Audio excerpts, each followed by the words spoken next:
வணக்கம் நேர்களே, இது ஷர்மிளா டாக்கீஸ். நான் உங்கள் டாக்டர் ஷர்மிளா. இன்னைக்கு நம்மளோட சிறப்பு விருந்தினரா இணைஞ்சிருக்கிறாரு மார்க்சிஸ்ட் கம்யூனிஸ்ட் கட்சியின் மூத்த தலைவர் பேராசிரியர் ஐயா அருணன் அவர்கள். வணக்கம் சார். வணக்கம் சகோதரி. Mahatma Gandhi national rural employment guarantee scheme 100 நாள் வேலை திட்டம்.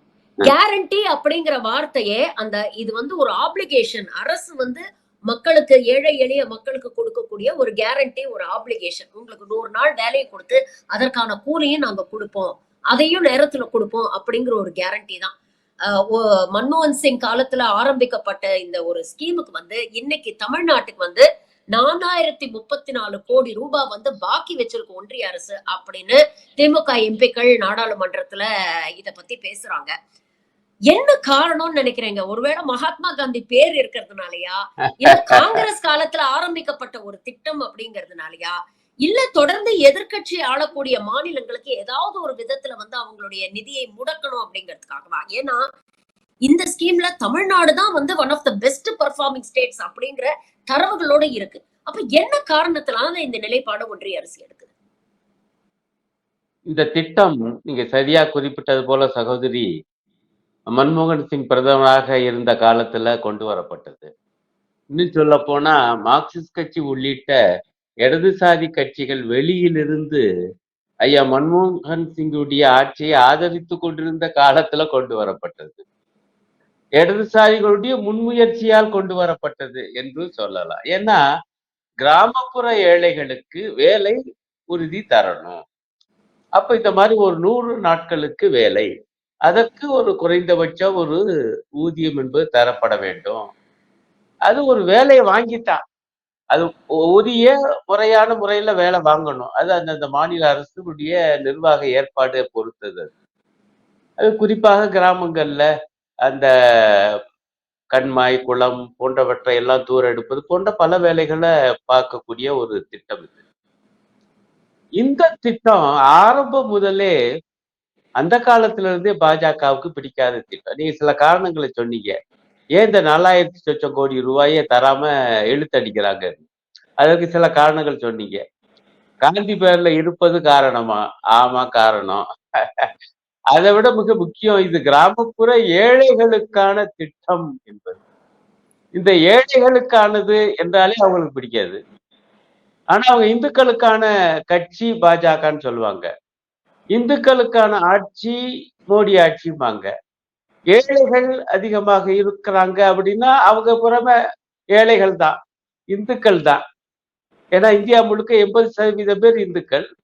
அப்ப இந்தியா முழுக்க இருக்கக்கூடிய ஏழைகளில் 80% பேர் அதே கணக்குப்படி பார்த்தாலும் இந்துக்கள். ஆனா அந்த ஏழை இந்துக்களுக்கான இந்த திட்டம் அவங்களுக்கு அறவே பிடிக்கல. 3வது காரணம் சொன்னீங்க, பாஜக அல்லாத மாநிலங்களை பழி வாங்குகிற நோக்கமும் இந்த இழுத்தடிப்பில் உண்டா? ஆமா, அதுவும் உண்டு. ஆக இத்தனை காரணங்கள் உண்டு.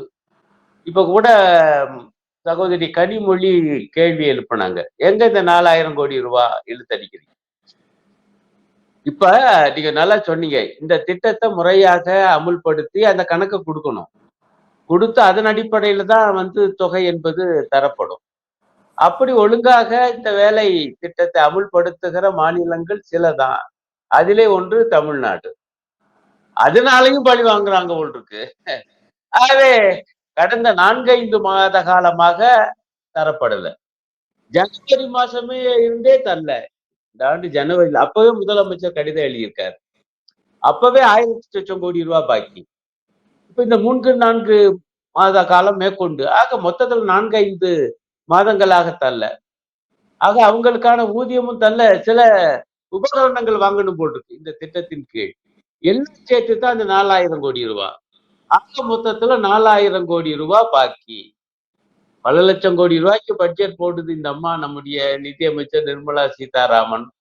4000 லட்சம் கோடியெல்லாம் ரொம்ப சர்வ சாதாரண, அவங்களுக்கு வெறும் தூசி மாதிரி. அது கூட தரமாட்டேங்கிறாங்க. என்ன அந்த வம்படி வழக்கடி செய்வது, எந்தெந்த வகையில எல்லாம் திமுக அரசுக்கு, தமிழ்நாடு அரசுக்கு இடைஞ்சல் செய்ய முடியுமோ அவ்வளவும் பண்றாங்க. உங்களுக்கு தெரியும். எப்படி மும்மொழி திட்டத்தை ஏற்கலையா, இந்தி திணிப்பை ஏற்கலையா, அப்படி என்றால் அந்த ஒருங்கிணைந்த பள்ளி கல்வி திட்டத்தின் கீழ் தர வேண்டிய 2152 கோடி ரூபாய் தர மாட்டோம்யா. அதே போல இந்த 4000 கோடி ரூபாய் தர மாட்டோம். இப்படி பல வகையில இடைஞ்சல் பண்றாங்க.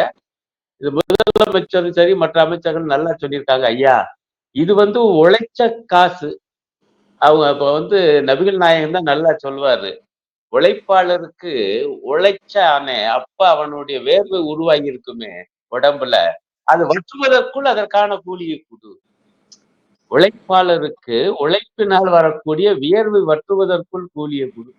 இது என்னன்னா இத்தனை மாசமாக உழைச்சிருக்காங்க. நம்முடைய கிராமப்புற தமிழ்நாடு மக்கள் அவங்களுக்கு கொடுக்கல. கனிமொழியம்மா இன்னொரு பாயிண்ட் கேட்கறாங்க. இந்த திட்டத்துல என்ன இருக்குன்னா, அந்த ஊதியம் 15 நாட்களுக்குள்ள தரணும்னு இருக்கான். தராட்டி அதற்கு வட்டியோட தரணும்னு இருக்கான். அப்படிங்க வட்டியோட தரணும் என்று கேட்டிருக்காங்க. அதுக்கு ஒன்றிய அமைச்சர் பதில் என்ன தெரியுமா? ஆமாமா, வட்டியோட தரணும். அதுல இன்னொன்னு இருக்குது. இப்படி ஒன்றிய அரசு தருவதுல காலதாமதமானா மாநில அரசு தரலாம். மாநில அரசுக்கு பிறகு நாங்க தருவோம். எப்படி? இவங்க இவங்க தரமாட்டாங்களா? இவங்க தராம இழுத்து அடிச்சா மாநில மாநில அரசுக்கு என்ன படம் இருக்கு? அப்ப நீங்க கொடுங்கன்னா இவங்க கொடுத்துட்டு மறுபடி தரமாட்டாங்க. தாங்கள் தர வேண்டிய தொகையை கூட தரமாட்டோம் என்று அழிச்சாட்டியம் பண்ணுகிற, அடாவடித்தனம் பண்ணுகிற ஒரு மோடி அரசு. இதை கிராமப்புற ஏழை தமிழர்கள் உணர்ந்து கொள்ளணும். நீங்க சொன்னீங்க பெரும்பாலான ஏழை இந்துக்கள் அவங்களோட வயித்துல அடிக்கிறாங்க அப்படின்னு. ஆனா ஏழை இஸ்லாமியர்கள் மீது திடீர்னு இந்த அரசுக்கு ஒரு அக்கறை வந்திருக்கு. வக்ஃப் திருத்த மசோதாவை விடிய விடிய இவங்க பார்லிமெண்ட்ல டிஸ்கஸ் பண்ணி நேத்து அதிகாலை 2 மணிக்கு இந்த மசோதாவை இவங்க நிறைவேற்றி இருக்கிறார்கள். இன்னைக்கு ராஜ்யசபால டிஸ்கஷன் நடக்க போகுது. 8 மணி நேரம் டிஸ்கஷன். கண்டிப்பா பெரும்பான்மை பாஜகவுக்கு என்டிஏ கூட்டணிக்கு தான் இருக்கு. அதனால அநேகமாக இது சட்டம் ஆகிவிடும் அப்படிங்கிறதுதான் எல்லாரும் எதிர்பார்க்கிற ஒரு விஷயம். முதலமைச்சர் இன்னைக்கு சொல்லியிருக்கிறாரு, திமுக சுப்ரீம் கோர்ட் வரைக்கும் போய் கேஸ் போட்டாவது இத கண்டிப்பா நாங்க ஃபைட் பண்ணுவோம் அப்படின்னு சொல்லியிருக்கிறாரு. இந்த வக்ஃப் திருத்த மசோதாவை பற்றியும் இவர்கள் சொல்லக்கூடிய இந்த கூற்று, ஏழை முஸ்லிம்கள் பாதிக்கப்படுறாங்க, அவங்களுக்கு எந்த நலத்திட்டமும் போய் சேர மாட்டேங்குது, அதனாலதான் இந்த திருத்த மசோதாவை கொண்டு வந்திருக்கோம்னு சொல்றாங்களே, இவர்கள் சொல்லக்கூடிய இந்த கூற்று, இது எல்லாத்தையும் நீங்க எப்படி பாக்குறீங்க? ஏழை முஸ்லிம்களுக்காகத்தான் இந்த வக்ஃப் திருத்த சட்டம் என்பது. ஆடு நனைகிறதே என்று ஓநாய் கவலைப்பட்டது என்கிற கதை தான். இங்க எந்த முஸ்லிமுக்காக இவங்க என்ன உருப்படியா பண்ணியிருக்காங்க? ஒண்ணும் இல்லைங்க. கல்வி, முஸ்லிம்களுக்கான கல்வி தொகையை பூரா நிறுத்தினாங்க. முஸ்லிம்களுக்கு இடஒதுக்கீடு, அதுவும் கூட சொல்ல போனா ஓபிசியில இருக்கக்கூடிய முஸ்லிம்களுக்கு தான். முஸ்லிம்களிலும் ஓபிசிகள் இருக்காங்க. அந்த முஸ்லிம்களுக்கு என்று இடஒதுக்கீடு கொண்டு வந்தா எப்படி கொக்கரிச்சாரு உள்துறை அமைச்சர் அமித்ஷா? மத அடிப்படையில் இடஒதுக்கீடை ஒப்புக்கொள்ளவே மாட்டேன், அதை ஒழித்து கட்டியே தீருவேன். ஆக இவர் எந்த காலத்துல இவங்க எல்லாம் என்னைக்கு முஸ்லிம்களுக்கு, அதே ஏழை முஸ்லிம் தான் அந்த ரம்ஜான் தான் உத்தரப்பிரதேசத்துல, ஐயா பள்ளிவாசல்ல இடம் பத்தல, ஆகவே வெளியில ஒரு 10 நிமிஷம் 15 நிமிஷம் அமைதியாக தொழுதுட்டு கலைஞ்சு போயிடுவாங்க. அதுதான் மிகப்பெரிய போக்குவரத்துக்கு இடைஞ்சல் என்று அங்க சாமியார் முதலமைச்சர் இருக்கார். பாஜக முதலமைச்சர் உத்தரப்பிரதேசம், இந்தியாவிலே பெரிய மாநிலம். அவர் மிரட்டுறாரு. ரோடு என்பது, சாலை என்பது போக்குவரத்துக்கு தானே தவிர கடவுளை தொழ அல்ல. இவங்க எப்படி கடவுள் எதிர்ப்பாளர்கள்ங்கிறேன். இவங்க கடவுளை தோழக்கூடாது, ரோடு என்பது கடவுளை தோழ அல்லன்னு முதலமைச்சர் பேசுறாருங்க, உத்தரப்பிரதேச முதலமைச்சர். இப்படி மிரட்டினாங்க. அப்புறமேல ஹோலி பண்டிகை அன்னைக்கு முஸ்லிம்கள்லாம் வெளியே வராதீங்க, அது ஒரு வெள்ளிக்கிழமை தொழுது. ஆமா, ஆகவே அன்னைக்கெல்லாம் வெளியே, ஹோலி பண்டிகை ஒரு வெள்ளிக்கிழமை வருது. வெள்ளிக்கிழமை பொதுவா வாரந்தோறும் தொழுகை முக்கியம். இந்த வெள்ளிக்கிழமை மட்டும் நீங்க வெளியே வராதீங்க, வந்தீங்கன்னா தகராறு வரும். ஏன்னா அவங்க வண்ண பூச்சி அடிப்பாங்க, அல்லது எங்க ஆட்கள் தகராறு பண்ணுவோம், நீ வெளியே வராத அப்படின்னு அவங்களை முதலமைச்சர் சொல்றாரு. அப்புறம் மசூதி எல்லாம் போட்டு தார்பாய் போட்டு மூடுறாரு. இப்படி ஒரு கேவலமான ஆட்சி மாநிலத்துல பாஜக. முஸ்லிம்கள் வெளியே வந்தா ஹோலி பண்டிகைங்கிற பேர்ல சங்கிகள் அவங்கள துன்புறுத்துவாங்க, இது நடக்கும் என்று ஒப்புக்கொண்டு பேசுகிற, அதை என்னால தடுக்க முடியாது, என் போலீஸ் அதை தடுக்காது என்று சட்டத்தை சீரழிக்கிற, ஒழுங்கை சீரழிக்கிற ஓப்பனா சொன்ன ஒரு முதலமைச்சருங்க உத்தரப்பிரதேசத்துல. பாஜக காரங்க தமிழ்நாட்டுல சட்ட ஒழுங்கை பத்தி பேசலாமா? உங்களுக்கு என்ன யோக்கியதை இருக்குன்னு கேட்கிறேன். இவ்வளவு இப்ப வரைக்கும் இவ்வளவு அக்கறமா நான் பழைய கதைக்குள்ள கூட போகல. அவங்க பாபர் மசூதியை இடிச்சதுல இருந்து இன்னைக்கு வரைக்கும். ஆக இவங்க முஸ்லிம்களுக்காக இந்த முஸ்லிம்களுடைய சொத்துக்கள் பற்றிய வக்ஃபு வாரிய அந்த நிர்வாகம் பற்றிய சட்டத்துல திருத்தத்தை கொண்டு வர்றோம். 1 2 ஏகப்பட்ட திருத்தங்கள். நான் மிக முக்கியமான சில திருத்தங்கள் 1 2 மட்டும் பல பேருக்கு தெரியும். ஆனா அவங்களுக்கு நினைவுபடுத்துறேன். ஏன் இது எதிர்க்கணும்? பாயிண்ட் எங்கேயாவது இந்த கூத்து இருக்குமாங்க? வக்ஃபு சொத்து என்பது ஒரு உதாரணமா ஒரு பள்ளிவாசலுக்கு அல்லது ஏழை முஸ்லிம்களுக்காக பணக்கார முஸ்லிம்கள் சொத்தை எழுதி வச்சுட்டு போறாங்க. பல நூறாண்டு காலமாக நடந்திருக்கு. அவ்வளவு சொத்துக்கள் சேர்ந்திருக்கு. அவற்றின் அடிப்படையில் இது பள்ளிவாசல் நடத்துவாங்க அல்லது ஏழைகளுக்கு நிவாரணங்கள் தருவாங்க அல்லது பள்ளிக்கூடம் நடத்துவாங்க. இப்ப கோயிலுக்கு சொத்து எழுதி வைக்கக்கூடிய பழக்கம் உண்டு அல்லவா இந்துக்கள் மத்தியில. அதே போல மசூதிக்கு எழுதி வைக்கிறாங்க. இந்த கோயிலுக்கு எழுதி வச்ச சொத்தை கோயில் நிர்வாகம் உள்ளிட்ட அதற்கான அறங்காவலர்கள் ஒண்ணு அரசே பாக்குது, இல்லாட்டி அறங்காவலர்கள் பாக்குறாங்க. அந்த அறங்காவலர்கள்ல இந்து கோயில்கள் அறங்காவலரா ஒரு முஸ்லிமை நியமனம் பண்ணா ஒப்புக்கொள்வாங்களா? கொந்தளிச்சிட மாட்டாங்க. ஒரு கேஸை சொல்றேன். ஒரு ஊர்ல இப்ப சமீபத்துல ஒரு பெருமாள் கோயிலுக்கு நர்கிஸ் கான் என்கிறவரை அறங்காவலராக போட்டுச்சு. இப்ப இருக்கக்கூடிய இதே திமுக அரசு. பாஜக தலைவர் எச் ராஜா கொந்தளிச்சிட்டார். இந்து கோயிலுக்கு முஸ்லிம் அறங்காவலரா கொடுமை பாரீர் அப்படின்னு பார்த்தா அவர் பேர் தான் நர்கிஸ் கானை தவிர அவர் உண்மையிலே இந்து. அப்பா அம்மா இந்து மட்டும் இல்ல, அவரே இந்து தான் சர்டிபிகேட் படி. அவரே முஸ்லிம் பேர்னு பாருங்க. அதுல ஒரு அருமையான விஷயம். இவர் பிறக்கும் போது பிரசவத்துல ரொம்ப சிக்கலான பிரசவம். அப்ப ஒரு முஸ்லிம் டாக்டர் ரொம்ப கவனமாக கையாண்டு சுகப்பிரசவம் பண்ணியிருக்காரு. அவர் பேரு நர்கிஸ் கான். ஆகவே இந்த நர்கிஸ் கானுடைய அப்பா என்ன பண்ணியிருக்காரு, இப்ப இப்ப இருக்க அந்த டாக்டர் நர்கிஸ் கான பேரை பிள்ளைக்கு வச்சிருக்காரு.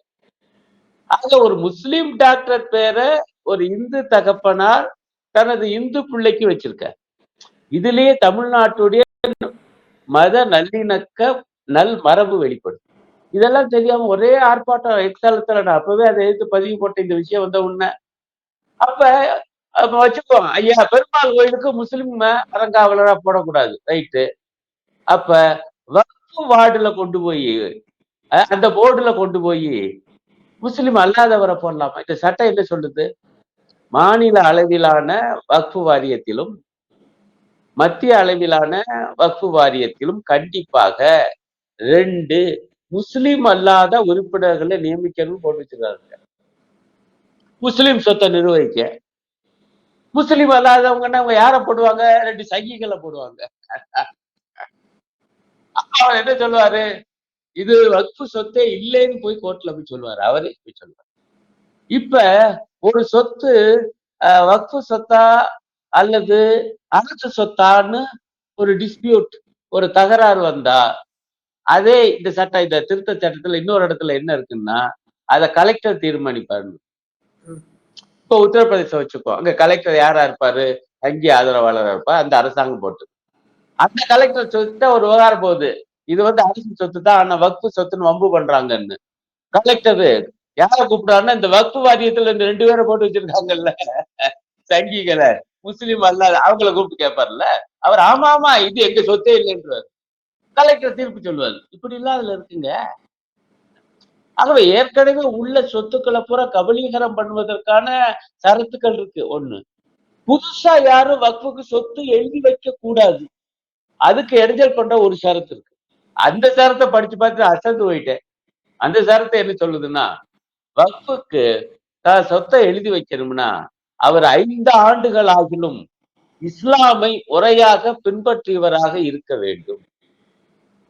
இதுக்கு ஆட்ட போய் சர்டிபிகேட் வாங்குறதுக்கு நான் என் சொத்தை இப்ப நம்ம ஒரு ஹிந்துவா இருந்து நம்ம வக்ஃப் போர்டுக்கு இந்த மாதிரி நிறைய விஷயங்கள் நம்ம பாத்துருக்கோம்ல. ஹிந்துக்கள் நிறைய பேரே வக்ஃப் போர்டுக்கு நிலங்கள் டொனேட் பண்ணிருப்பாங்க.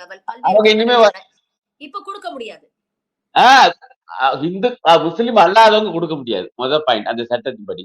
முஸ்லிம் கூட அதான் கொடுமை. முஸ்லிம் அல்லாதவர் வக்ஃபுக்கு சொத்து எழுதி வைக்க கூடாதுன்னு மட்டும் இல்ல, முஸ்லீமாக இருந்தாலும் அவர் 5 ஆண்டு காலம் இஸ்லாமை முறையாக பின்பற்றியதாக நிரூபிக்கணும் இருக்கு. ஒரு முஸ்லிம் சொத்தை எழுதி வைக்கணும்னா அவருக்கு சர்டிபிகேட் வாங்கணும் கலெக்டர் ஆபீஸ்ல. அது எங்கன்னு விவரம் எல்லாம் இல்ல. இப்ப யூபில எல்லாம் தருவாங்களா? என்ன பண்ண போறேன்? ஐயா என் சொத்தை இந்த பள்ளிவாசல் கழிச்சு வைக்க போறேன், எனக்கு சர்டிபிகேட் கொடுக்க மாட்டான். அப்ப சொத்தை எழுதி வைக்க முடியாது. இருக்கிற சொத்தும் அரசு கிட்ட போகும், புது சொத்து எழுதி வைக்க முடியாது. இதுல மிக முக்கியமான கொடுமை, உத்தரப்பிரதேச முதலமைச்சர் ஆட்சிக்கு வந்து 8 ஆண்டுகள் ஆயிடுச்சு. அதை ஒட்டி ANI நிறுவனத்துல அவர் ஒரு பேட்டி, அந்த பேட்டியை பூரா நான் கேட்டேன், ஏன்னா ஆங்கில சப்டைட்டில் இருக்கு. அவர்கிட்ட ஒரு கேள்வி கேட்கிறாங்க, இதான் முக்கியமான பாயிண்ட். இந்த வக்ஃபு திருத்த சட்டத்துக்கு ஊபி முதல்வர் யோகி ஆதித்யநாத்துக்கு இருக்கக்கூடிய தொடர்பை நேயர்கள் புரிந்து கொள்ளணும். இது வந்து இப்ப ஏப்ரல் 2ஆம் தேதி நள்ளிரவு நடந்திருக்கு, மக்களவையில் நிறைவேறிச்சு. அதற்கு சில நாட்களுக்கு முன்பு அந்த பேட்டி. அந்த பேட்டியில அவர் சொல்றாரு, பேட்டிக்காரங்க கேக்குறாங்க, என்னங்க ஐயா வந்து இந்த ஒரு குறிப்பிட்ட இடத்துல மட்டும் 64 மசூதிகள் இருக்கு, அதுல 18 மசூதிகள் வந்து இந்து கோயில்கள் என்று உங்க அரசு சொல்லுதாமே அப்படின்னு நெறியாளு கேள்வி. 18 இல்லங்க 54ங்க அப்படிங்கிறார் படபடப்போட.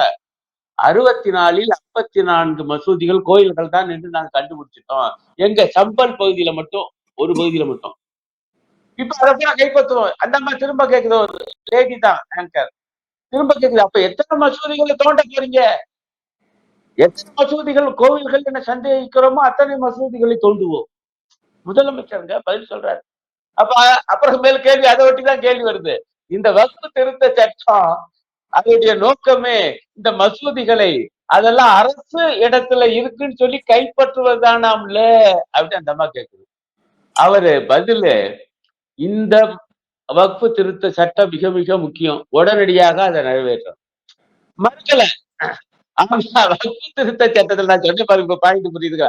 வக்ஃபு திருத்த சட்டத்துல ஐயா இந்த பள்ளிவாசல் இருக்கிற இடம் வக்ஃபு சொந்தமானது அல்ல, அரசுக்கு சொந்தமானது. அப்ப முதல்ல அரசுக்கு சொந்தம்னா அரசு எடுத்துக்கிறோம். அரசு எடுத்துக்கிட்டா அந்த மசூதி என்ன ஆகும்? பாஜக அரசாக இருந்தால், உத்தரப்பிரதேசத்தில் இப்ப இருக்கக்கூடிய யோகி ஆதித்யநாத்துடைய அந்த சாமியார் அரசாக, சங்கி சாமியார் அரசாக இருந்தால், அப்ப பாருங்க, சம்பல்ங்கிற ஒரு இடத்துல மட்டும் இருக்கக்கூடிய 64 மசூதிகள்ல 54 மசூதிகள் கோவில்கள் தான். அவ எல்லாமே வந்து அரசு இடத்துல அரசு சொத்துல இருக்கு அப்படின்னு சொல்லி அவ்வளவு கைப்பற்றினா, மசூதிகளை பூரா கைப்பற்றுகிற வேலையாக ஒரு பாபர் மசூதி இடிப்போடு இது முடிய போகிற விவகாரம் அல்ல. வக்ஃபு போர்டுக்குள்ளேயே ஏகப்பட்ட ஊழல் நடக்குது அப்படின்னு சொல்றாங்க. இன்ஃபேக்ட் நேத்து ஒரு டிபேட்ல பாத்தீங்கன்னா விசிகாவுடைய சட்டமன்ற உறுப்பினர் ஆலூர் ஷானவாசும் இதை மென்ஷன் பண்றாரு. ஆமா ஊழல் நடக்குது, பட் ஊழல் நடக்குதுங்கிறதுக்காக நீங்க சட்டத்தை திருத்துவீங்களா? ஊழலை கட்டுப்படுத்துறதுக்கான முயற்சிகள் தானே நீங்க செய்யணும் அப்படின்னு சொல்றாரு. சோ அதை வந்து எப்படி எதிர்கொள்வது அப்படிங்கறத பத்தி உங்களுடைய கருத்து என்ன? அதாவது இந்த சொத்துக்களை வச்சு முஸ்லிம் ஏழைகளுக்கு நன்மை செய்யணும்.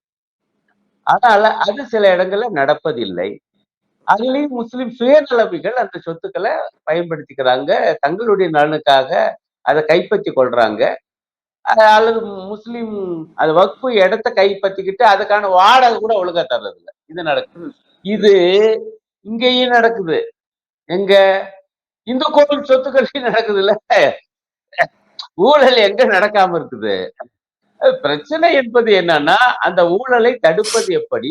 ஊழல் நடந்தால் அந்த ஊழல் செய்தவங்களுக்கு உரிய தண்டனை பெற்றுத் தருவது எப்படி? இதுதானே இருக்கணும். அதை செய்வதற்கா இந்த மசோதா, இந்த திருத்த மசோதா இல்ல. அது ஊழலை தடுப்பாங்களா மோடி அரசு? ஊழலின் மொத்த உருவம் மோடி அரசு. ஊழலை சட்டபூர்வமாக்கினவங்க தேர்தல் பத்திரங்கள் மூலமாக. அது ரொம்ப கேவலமானது, அரசியல் சாசன விரோதம் என்று உச்ச நீதிமன்றத்தால் ரத்து செய்யப்பட்டது. அதனால மட்டும் 6060 கோடி ரூபாய வந்து அனுபவிச்சவங்க பாஜக கட்சி. 41 பெரும் கம்பெனி நிறுவனங்களுக்கு அரசு வந்து சில சலுகைகள் கொடுத்துச்சு. அதன் மூலமாக அவங்க இவங்களுக்கு இவ்வளவு ரூபா கொடுத்தாங்க என்று பூரா ஒரு ஆங்கில ஏட்ல ஒரு பக்கம் நிறைய போட்டா பதிலே சொல்லல. ஊழலை ஒழிப்பது, ஊழலை தடுப்பது இவங்களுடைய நோக்கம் அல்ல. இந்த சட்டச்சரத்திலேயே அதெல்லாம் ஒண்ணும் கிடையாது. இந்த சட்டம் என்ன சொல்லுதுன்னா ரொம்ப தெளிவா, இது வக்ஃபு சொத்து இல்ல, அரசு சொத்து. விஷயம் முடிஞ்சு வச்சு. அரசு சொத்து ஆகி போச்சுன்னா அது முஸ்லிம் ஏழைகளுக்கு எப்படிக்கு அதுல வந்து நன்மை கிடைக்கும்? நீங்க வந்து ஊழல் நடக்கக்கூடாது என்றால் என்ன அர்த்தம்? முஸ்லிம் சொத்து முஸ்லிம் ஏழைகளுக்கு போகணும்யா. அப்படின்னா அது முஸ்லிம் சொத்தால இருக்கணும். நீங்க அரசு சொத்தா மாத்திட்டீங்கன்னா, அது எப்படி முஸ்லிம் ஏழைகளுக்கு போய் சேரும்? அது எப்படி ஊழல் தடுப்பு நடவடிக்கை ஆகும்? ஒரு சொத்து இருந்தா தானய்யா, சொத்தையே காலி பண்ணிப்புட்டா? இதெல்லாம் அபத்தம். இந்த வாதமெல்லாம். ஆகவே அவங்களுடைய நோக்கம் என்பது முஸ்லிம்களுக்கு இந்த சொத்து என்கிற மிக முக்கியமான அந்த அதிகாரம். சொத்து என்பது அதிகாரமே இருக்கக்கூடாது. அதை விட முக்கியம், சொத்து இல்லைன்னா பள்ளிவாசல் நடத்த முடியாது. பள்ளிவாசலுக்கு எழுதி வைக்கிறாங்க சொத்த. சொத்து வந்து இது அரசு சொத்துங்குது. அப்புறம் பள்ளிவாசல் எப்படி நடக்கும்? இது எப்படிங்க ஊழல் ஒழிப்பு? இது பள்ளிவாசல் ஒழிப்பு. பள்ளிவாசல் நடத்துவதற்கு கொடுக்கப்பட்ட சொத்த அரசு எடுத்துக்கிட்டா, பள்ளிவாசல் எப்படி நடக்கும்? அதேபோல ஏழை முஸ்லிம்களுக்கு கொடுக்கப்பட்ட சொத்தை அரசு எடுத்துக்கிட்டா, அது முஸ்லிம்களுக்கு எப்படி போய் சேரும்? இந்த வாதம் எல்லாம் சும்மா ஊரை ஏமாற்றுகிற வாதம். நம்ம கொஞ்சம் உள்ள பார்த்து லேசா உரிச்சு பார்த்தாலே உண்மை தெரிஞ்சு போயிடும். இதெல்லாம் நம்ம வந்து மக்களுக்கு எளிதாக சொல்லலாம். இந்த விஷயம் ஒரு பக்கம் பரபரப்பா போயிட்டு இருக்கும்போது நேத்து பார்லிமெண்ட்ல பாத்தீங்கன்னா அகிலேஷ் யாதவ் ஒரு விஷயத்தை குறிப்பிட்டு பேசுறாரு. அதே மாதிரி சஞ்சய் ராவுத் வந்து பேசுறாரு. 75 வயசு ஆயிடுச்சு மோடிக்கு. வரும் செப்டம்பர் 17 75 வயசு ஆகுது. மோடி ரிட்டையர் ஆக போறாரா அப்படிங்கிற ஒரு சர்ச்சையை வந்து கிளப்பி விட்டுருக்காங்க. நாக்பூருக்கு போறாரு. ஆர்எஸ்எஸ் தலைவர்களை சந்திக்கிறாரு. இந்த 10 வருஷத்துல பண்ணாத ஒரு விஷயத்த வந்து இப்போ பண்றாரு. இன்ஃபேக்ட் இந்த 75 வயசு ஆகுதுன்னா பாஜக தலைவர்கள் வந்து வாலண்டரி ரிட்டையர்மெண்ட் வாங்கிட்டு போறது நல்லது அப்படிங்கிற ஒரு சரத்தை கொண்டு வந்ததே மோடி அமித்ஷா இரட்டையர்கள் தான். இப்போ இது வந்து மோடிக்கே அப்ளிகபிள் ஆகும் அப்படிங்கிற ஒரு விஷயத்த பதிவு பண்றாங்க. மோடி மாற்றப்படுவதற்கான வாய்ப்புகள் இருக்கா? ஏன்னா கடந்த 2024 தேர்தலே நீங்க பாத்தீங்கன்னா ஆர்எஸ்எஸ்க்கும் பாஜகவுக்கும் இடையே நிறைய முரண்பாடுகள் இருந்தது. அதனாலதான் யூபிலேயே வந்து அவங்க கடும் பின்னடைவு அடைஞ்சாங்க அப்படிங்கிற ஒரு விமர்சனமும் வந்து இருந்தது. மோகன் பகவத் போன்றவர்கள் தொடர்ந்து பாஜகவுடைய செயல்பாடுகளை விமர்சனமும் பண்ணிக்கிட்டு வராங்க. சோ இதை எப்படி பாக்குறீங்க? வாஜ்பாய் இருக்கும் பொழுது வாஜ்பாய் மீது நிறைய விமர்சனங்கள் இருந்தது. மோடி வந்ததுக்கு அப்புறம் வாஜ்பாயே தேவல அப்படிங்கிற அளவுக்கு விமர்சனங்கள் சொல்ல ஆரம்பிச்சாங்க. இப்ப மோடி போயிட்டு அடுத்தது யாரு வருவாங்க அப்படிங்கிற ஒரு கேள்வியும் இருக்கு. இதெல்லாம் எப்படி பாக்குறீங்க சார்? அதாவது பாஜக ஒரு விதிய உருவாக்குச்சு. 75 வயதிற்கு மேல பாஜக கட்சிக்குள்ள, அதே போல பாஜக ஆட்சிக்குள்ள எந்த ஒரு பொறுப்புலயும் ஒருவர் இருக்கக்கூடாது. இத காமிச்சு தான் அத்வானி விலக்கி வைக்கப்பட்டார். முரளி மனோகர் ஜோஷி விலக்கி வைக்கப்பட்டார். அப்ப என்னங்க அவங்களையெல்லாம் விலக்குனீங்களா? அவங்கலாம் மூத்தவங்க. ஆமா மூத்தவங்கங்கிற காரணத்தினால தான். எங்க சட்ட விதிப்படி 75 வயது ஆயிடுச்சு. ஆகவே அவங்க நாம வந்து பொறுப்புல இருந்து விடுவிச்சிருக்கோம் என்று பாஜக சார்பாக எவ்வளவோ பேட்டி, எத்தனையோ அதிகாரப்பூர்வ பேட்டிகள் கொடுக்கப்பட்டது. அப்ப அந்த பொது விதி மோடிக்கும் பொருந்தணும்ல. ஆக நான் பார்த்தேன் 1950 நீ சொன்ன மாரி செப்டம்பர்ல பிறந்திருக்காரு. அப்ப வருகிற செப்டம்பரோட 75 வயசு முடிஞ்சு போகுது. 50ல பிறந்தாருன்னா, அப்படி என்றால் அவர் வந்து பதவி விலகணும். ஆட்சியிலிருந்து விலகணும், கட்சியிலிருந்து விலகணும். அதாவது அரசியலிலிருந்தே விலகணும். அப்படித்தான் அத்வானிய விலக்கி வச்சாங்க. முரளி மனோகர் ஜோஷிய விலக்கி வச்சாங்க. இந்த பிரச்சனை நீங்க சரியா குறிப்பிட்டது போல எனக்கு நல்ல ஞாபகம் இருக்குது. 2024 தேர்தலின் போதும் அந்த பிரச்சனை எனக்கு என்னுடைய நினைவுல இருந்துதா வந்து டெல்லி கேஜ்ரிவால் தான் இந்த விவகாரத்தை கிளப்புனான்னு எனக்கு ஞாபகம் அப்ப. ஏன்னா நம்ம டிவி விவாதத்துல எல்லாம் அது பேசியிருக்கோம். இவருக்கு ஓட்டு போடாதீங்க, இவர் 1 வருஷம் தான் பிரதமரா இருப்பாரு.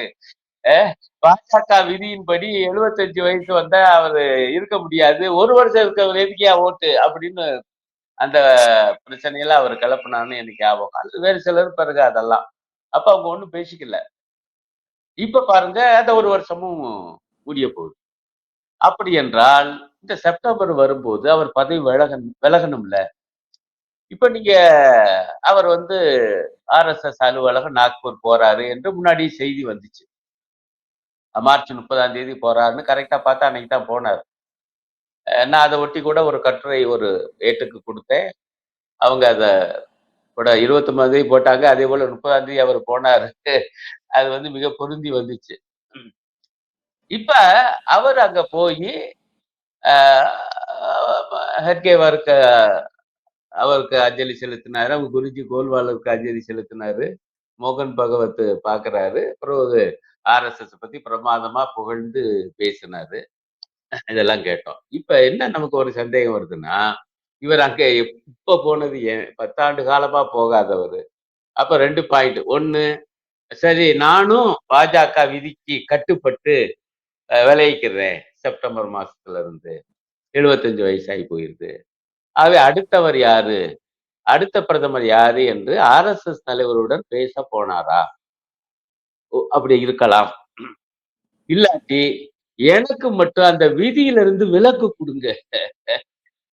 நான் நல்லாத்தான் இருக்கேன். 75 வயசு ஆனாலும். ஆகவே நான் தொடர்ந்து பிரதமராக இருக்கணும். இந்த பீரியட் முடியிற வரைக்கும். இப்ப 24 29 வரைக்கும். இன்னும் 4 ஆண்டு காலத்துக்கு நான் தான் பிரதமர். இத நீங்க கொஞ்சம் சொல்லணும். அப்ப பாஜக தலைவர்கள் மித்தவங்களும் ஒப்புக்கொள்ளணும்னு கேட்க போனாரா? இப்ப முதல் விஷயம் விலகுறாருன்னா அடுத்த பிரதமர் யாருங்கிற விவாதம் நடந்திருக்கும். 2வது விஷயம் நடந்தா இந்த விலக்கு தருவதற்கு ஆர்எஸ்எஸ் தலைவர் ஒப்புக்கொண்டாரான்னு பிரச்சனை. எதுவா இருந்தாலும் அடிப்படையான விஷயம் இவர் ஏன் ஆர்எஸ்எஸ் தலைவர்கிட்ட போய் இத பேசுறாரு? ஏங்க இது பாஜக கட்சி தான் சுதந்திரமான கட்சி ஆச்சே. ஒரு தனி அரசியல் கட்சி.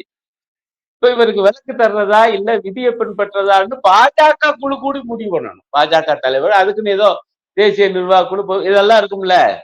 அகிலையில விவாதம் பண்ணணும். இதுல இருந்து என்ன தெரியுது? பாஜகவினுடைய தலைமையகம் நாக்பூரில் இருக்கிறது.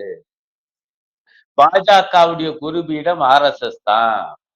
பாஜக என்பது ஒரு அரசியல் பிரிவு. ஆர்எஸ்எஸ் அரசியல் பிரிவு. இப்ப பாருங்க ஒரு அரசியல் கட்சிக்கு கலாச்சார பிரிவு இருக்கும். ஆனால் கலாச்சார அமைப்பு என சொல்லக்கூடிய ஆர்எஸ்எஸ்க்கு ஒரு அரசியல் பிரிவு இருக்கு. அதுதான் பாஜக. ஆமா. இதே ஆர்எஸ்எஸ் தான் 1951 பாரதிய ஜனசங்கத்தை உருவாக்குச்சு. அதெல்லாம் அவங்களே ஒப்புக்கொண்டிருக்காங்க. அவங்களுடைய அதிகாரப்பூர்வ வலைத்தளத்துக்கு போங்க. அது பூரா நான் அதெல்லாம் எடுத்து போட்டிருக்கேன் பல கட்டுரைகள்ல. 1951 பாரதிய ஜனசங்கத்தை ஆமாம் நாம தான் உருவாக்கணும்னு அதுல போட்டிருப்பாங்க. அதே போல 1980 ஜனதா கட்சிக்குள்ள இருந்த பாரதிய ஜனசங்கிகளை பூரா வெளியே கூட்டி வர வச்சு அவங்கள பாரதிய ஜனதா கட்சி என மாத்தினதும் ஆர்எஸ்எஸ் தான் என்று அவங்களே எழுதி வச்சிருப்பாங்க. அப்ப பாரதிய ஜனதா கட்சி என்பது ஆர்எஸ்எஸ் உடைய அரசியல் பிரிவு. அதனாலதான் பிரதமர் இந்த விஷயங்கள் பத்தி பேசுவதற்கு ஆர்எஸ்எஸ் தலைமையகம் போறார். அப்ப இது எவ்வளவு ஆபத்தானது? அப்ப இந்த நாட்டை ஆள்வது பாஜக அல்ல, ஆர்எஸ்எஸ். ஆர்எஸ்எஸ் உடைய கோட்பாடு எவ்வளவு ஆபத்தானது. அது சொல்லித்தான் இந்த வக்ஃபு திருத்த சட்டம், அது சொல்லித்தான் பாபர் மசூதி இடிப்புல இருந்து இவ்வளவு நடக்குது. இப்ப பொதுவா ஆர்எஸ்எஸ் என்பது ஏதோ முஸ்லிம்களுக்கு எதிரானது, கிறிஸ்தவர்களுக்கு எதிரானது, பிற மதத்தவருக்கு எதிரானது நினைக்கிறோம். ஆனா உண்மையிலே ஆர்எஸ்எஸ் பெரும்பாலான இந்துக்களுக்கு எதிரானது. அது ஒரு மனுவாத அமைப்பு. அது ஒரு பிராமணிய அமைப்பு. அது அவங்களே ஒப்புக்கொள்வாங்க. அது வர்ணாசிரமத்தை கட்டி காக்கிற அமைப்பு. அப்ப அங்க சூத்திர இந்துக்களுக்கும் பஞ்சம இந்துக்களுக்கும் அனைத்து வர்ணத்து பெண்களுக்கும் ஆபத்து அவங்களுடைய கொள்கை. ஏன்னா மனு தெளிவா சொல்றாங்கல்ல, சூத்திரர்களுக்கும் பஞ்சமர்களுக்கும் அனைத்து வர்ணத்து பெண்களுக்கும் எந்த ஒரு அதிகாரமும் தரக்கூடாதுன்னு. அதை இந்த நவீன காலத்திலும் கட்டி காப்பதற்கு உருவானதுதான் ஆர்எஸ்எஸ். அந்த ஆர்எஸ்எஸ் உடைய பாஜக. ஆக இந்துக்களுக்கு எதிரானது. இதைத்தான் நான் அடிக்கடி சொல்லுவேன். அடித்தட்டு இந்துக்களுக்கு எதிரானது அரசு. நான் ஒன்றை சொல்லுவேன். இப்ப நான் சொன்னது எது எல்லாமே நமக்கு உறுதியா தெரியாது. இதெல்லாம் ஊகம்தான். இப்ப நான் சொன்ன 3 விஷயத்துல எது வேணாலும் நடந்திருக்கலாம். எது நடந்தாலும் ஒன்றிடுச்சு. அது என்னன்னா இவரே நீடித்தாலும் அல்லது இன்னொருவர் வந்தாலும் அவரும் ஆர்எஸ்எஸ்க்கு அடங்கிய பிள்ளையாகத்தான் இருப்பார். அது மட்டும் நிச்சயம். இல்ல சில தனி மனித உரசல்கள் வரல. இப்ப நீங்க கூட குறிப்பிட்டீங்க வாஜ்பாய் பற்றி, இவரை பத்தி எல்லாம். அது வரும். இங்க தேர்தல் அப்ப எல்லாம் ஒண்ணு பெருசா ஆர்எஸ்எஸ் மோடியை ஒண்ணு விமர்சிக்கல. நான் அதெல்லாம் விவாதங்கள்லாம் இது பண்ணேன்.